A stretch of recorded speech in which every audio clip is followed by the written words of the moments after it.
from Brooklyn, New York. Come on, whoa. You're listening to the Culture 316 podcast.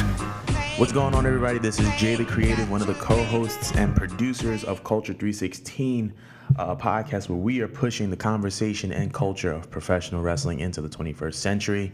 Now, as you may or may not notice by now, my co-host Angelo Carter is not with me. He is currently experiencing some pet issues. We're wishing him or his pet the safest recovery that he or she can have. But man, 10:33 on a Friday night. Obviously, this is not Sunday. And I just finished watching SmackDown. It was definitely a 5 out of 10 because the high points were definitely high and the low points were definitely low. We're starting to see WrestleMania take shape. We're starting to see Goldberg versus Roman Reigns take shape. And at the end of the program, we saw John Cena versus Bray Wyatt. And I really, really hope that Bray Wyatt wins this WrestleMania match. But we're going to jump right into the rest of the program, starting with our trending wrestling topic. This past Thursday, WWE made another stop in the Middle East as they had WWE Super Showdown, a show that's pretty much marketed as a WrestleMania-esque experience for the Middle East. And we saw some very, very interesting matches and moments. We saw the first ever two-wake mountain trophy. Battle Royal. Was it a Battle Royal? It's not a Battle Royal. The first ever gauntlet match for that trophy. We saw the WWE SmackDown Tag Team titles defended. We saw the WWE SmackDown Women's Championship defended. We saw the WWE Championship defended. And we saw the WWE Universal Championship defended. So let's start with a very, very interesting development. The Undertaker is actually the first winner of the two-wake mountain. I'm about to say Battle Royal. It's not a Battle Royal. He's the winner. He's the first ever winner of the two-wake mountain trophy, which he won in a gauntlet match, and he pinned AJ Styles. And one can only imagine that this may or may not lead to a WrestleMania match as the payoff. We also saw Brock Lesnar successfully defend his WWE Championship against Ricochet, and one can assume that this solidifies and reinforces the fact that Brock Lesnar will indeed be putting his WWE title on the line at WrestleMania 36 against the mayor of Claymore County, Drew McIntyre. We saw the SmackDown Tag Team titles defended as The Miz and John Morrison successfully defeated The New Day to win the SmackDown Tag Team titles. But the story of the pay-per-view was the fact that Goldberg is now a two-time WWE Universal Champion as he pinned The Fiend Bray Wyatt after 4 spears. Now, I think the one question that was kind of on my mind that I wanted to ask Angie, that I'm going to ask you guys, is, was this pay-per-view good build-up for WrestleMania 36? My answer is yes. One of the things that I know about pro wrestling and that I've learned about pro wrestling is that it's not about the titles, it is about the stories. And we are seeing some amazing stories beginning to take shape and that continue to take shape.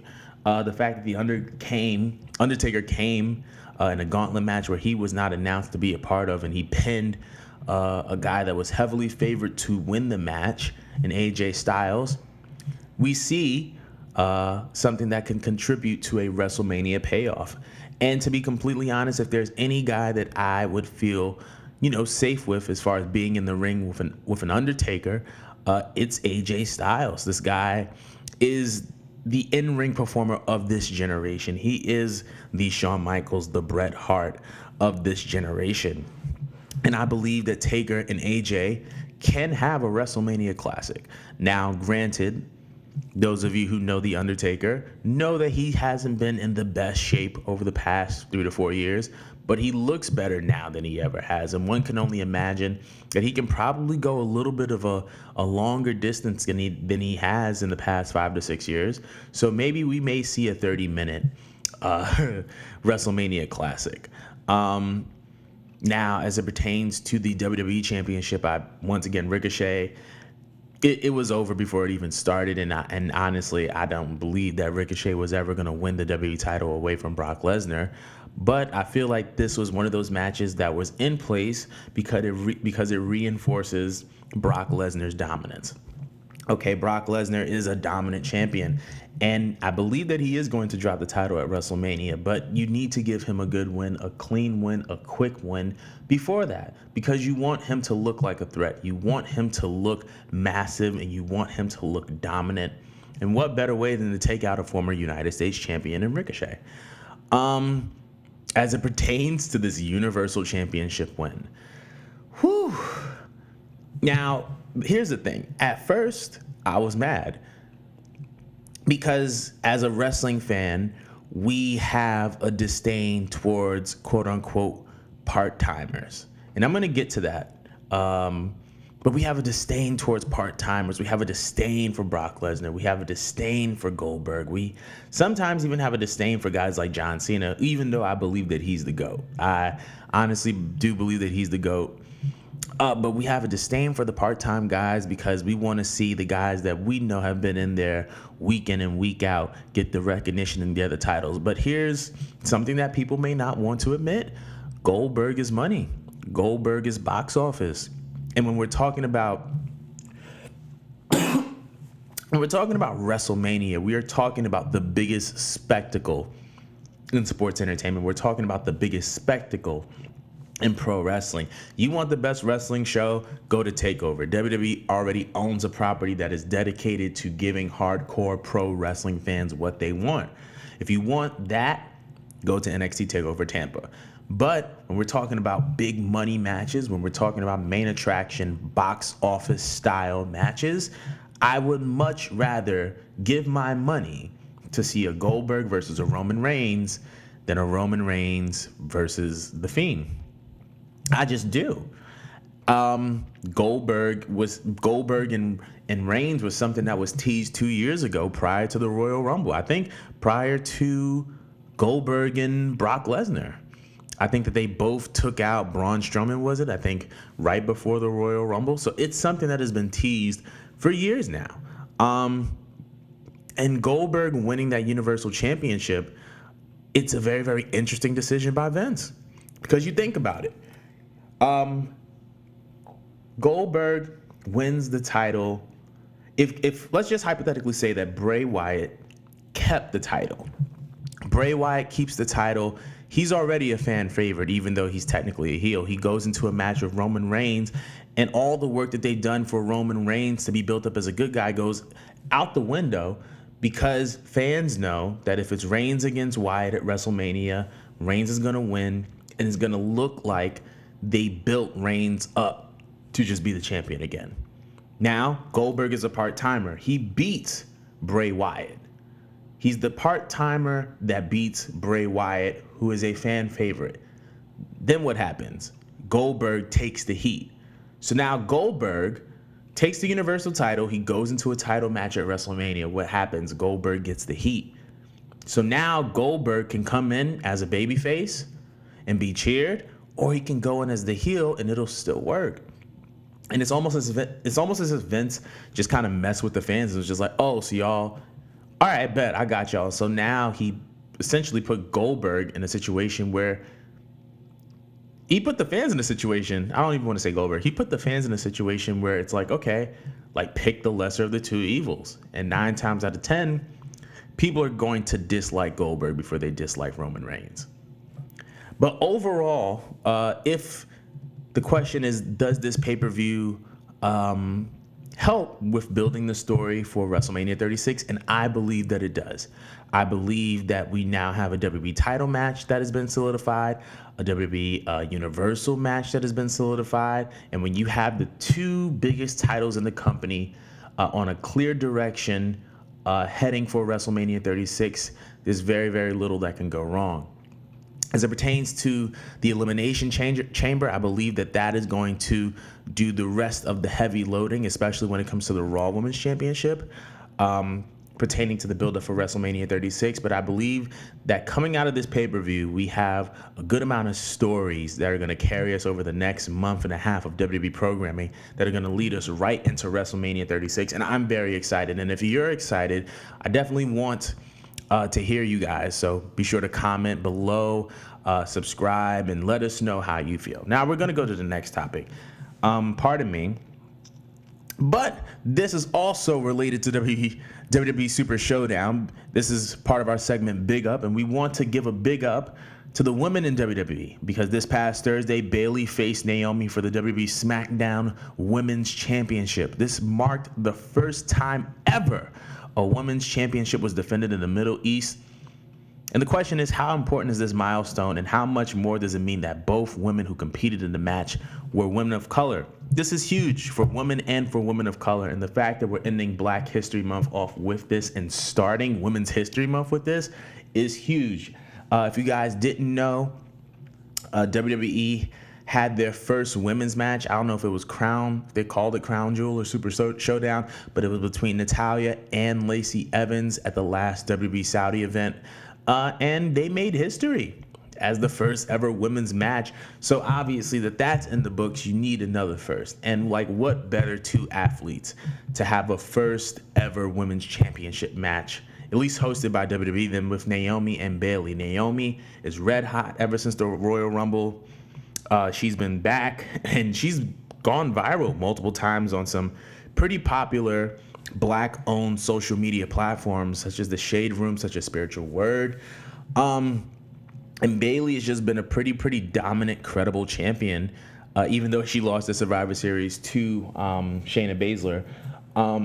I believe that this was appropriate. I believe that this was right. I believe that this is the dope thing to do. I believe that both of these women have worked so incredibly hard at their craft, at what they do. And to be honest, both of these talent have been poorly booked in the past, and both of these women have been overlooked in the past. And to see them get the shine that they deserved in this very moment, regardless of who won the match, was very important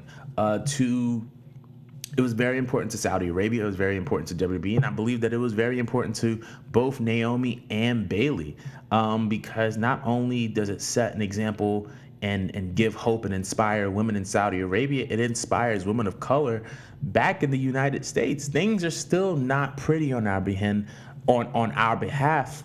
There's still a lack of representation in professional wrestling, and to see a dark-skinned woman of color like Naomi and a Hispanic woman such as Bayley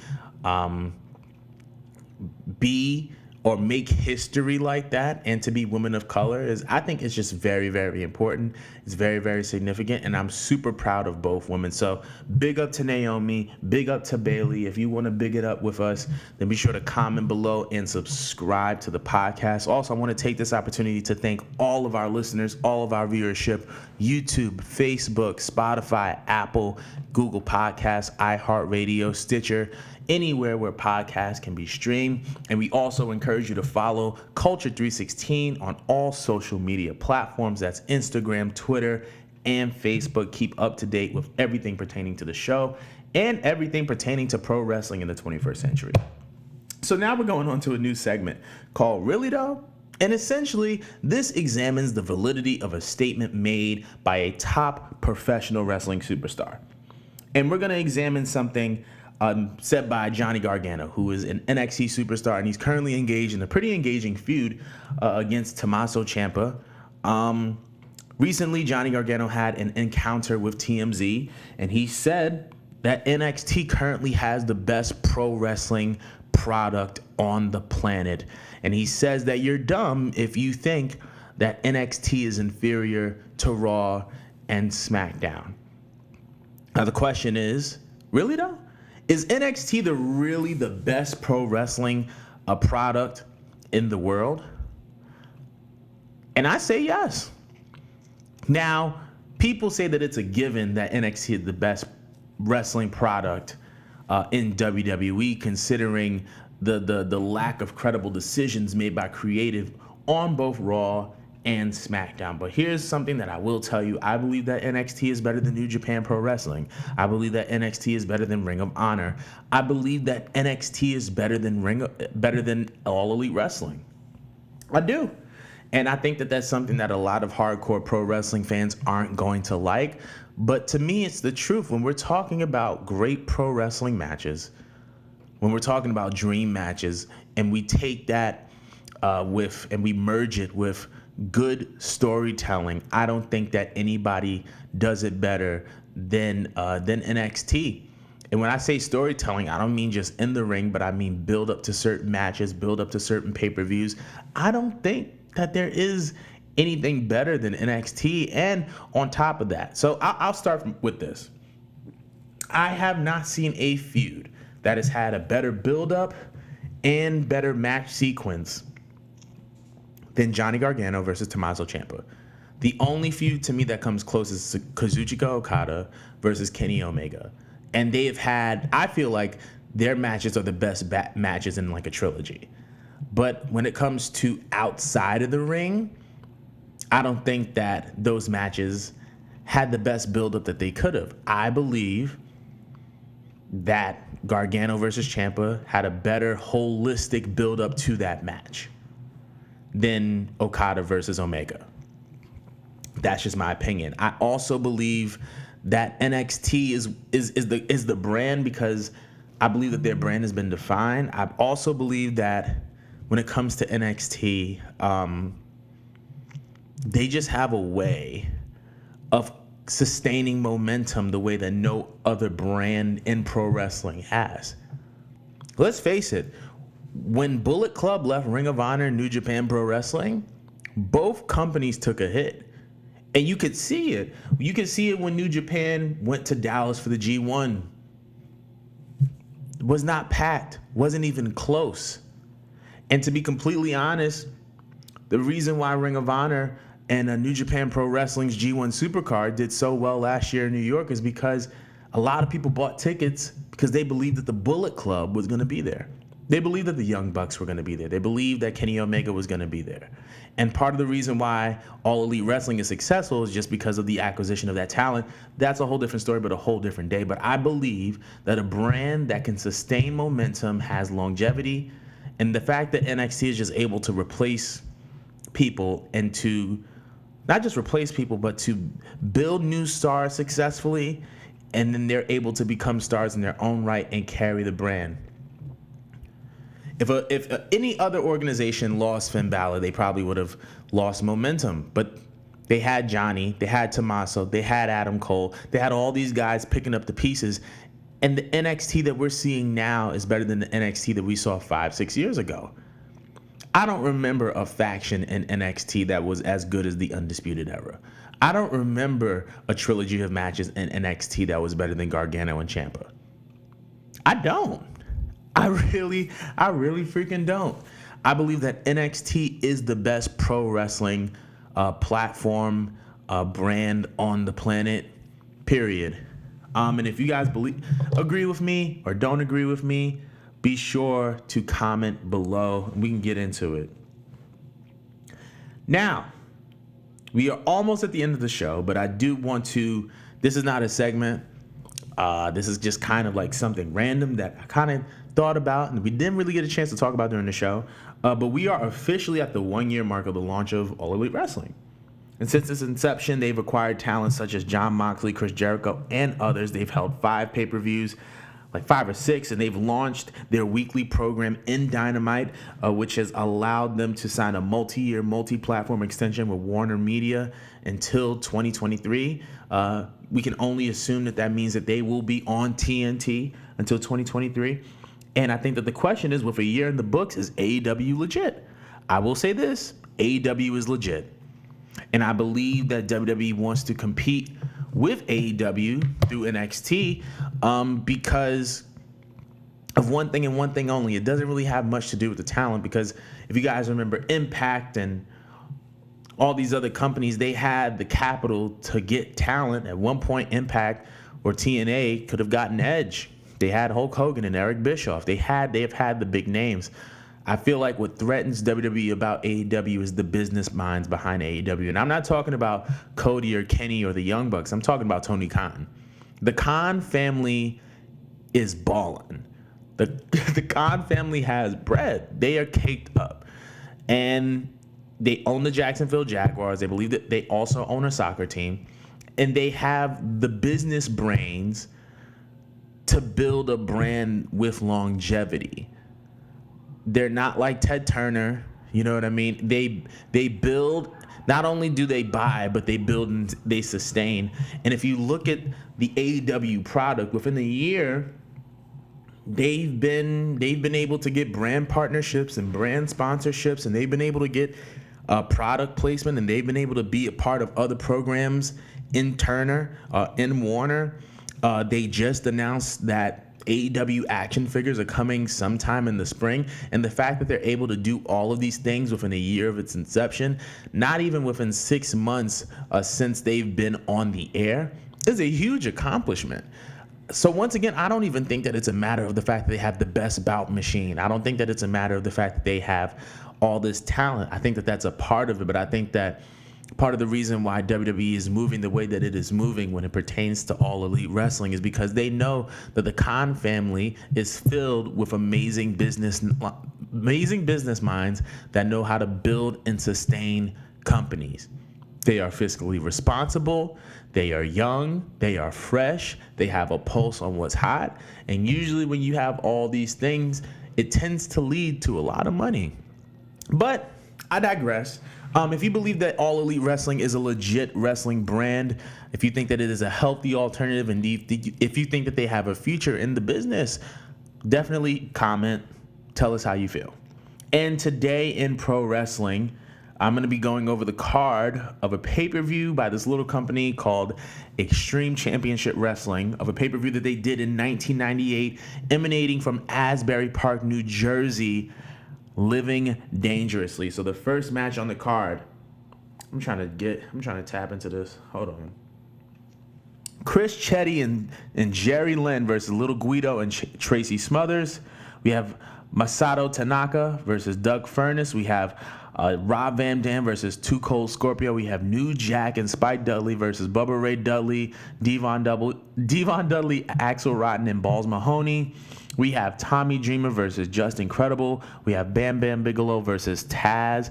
We have Sabu versus the Sandman. And we have Al Snow and Lance Storm versus Chris Candido and Shane Douglas. There are a lot of legendary names on this card. Taz, Tommy Dreamer, the Dudleys, Rob Van Dam, Jerry Lynn, Al Snow, Lance Storm. And when I'm looking over this card, it just reminds me of how powerful ECW was. They literally were the little engine that could in Philly at that 2300 arena that inspired an entire generation of pro wrestling. When you think of the Attitude Era, before there was the Attitude Era, there was ECW, and ECW was the catalyst for the Attitude Era, and they were also a catalyst for the influx of talent that World Championship Wrestling brought in. Because remember, there was a time where WCW wanted to be distinct from WWE when they were going into the Monday Night Wars, and one of the main things that they had was their cruiserweight division. That was a big possibility because of WCW and all the talent that, ECW, because of all the talent that they had put in. Because they had Jushin Thunder Liger. They also brought in Chris Jericho, who was in ECW at one point, Dean Malenko, who was in ECW at one point, Rey Mysterio, who was in ECW at one point, Eddie Guerrero, who was in ECW at one point, Chris Benoit was another big name. So ECW was a big part of pro wrestling because it was a catalyst to the Attitude Era in WWE, and they were also a catalyst to one of the most important divisions in pro wrestling history. So that was ECW Living Dangerously 98. We're going to continue to do these Today in Pro Wrestling segments every week because there are going to be some cards that are just going to blow your mind. And if you are a fan of this, be sure to comment below and let us know how you feel about it. Well, Angie couldn't make it with me today. He'll be back next week. But this is the end of the show. This is Jay signing off, and hopefully you guys will be tuning in next week. Goodbye.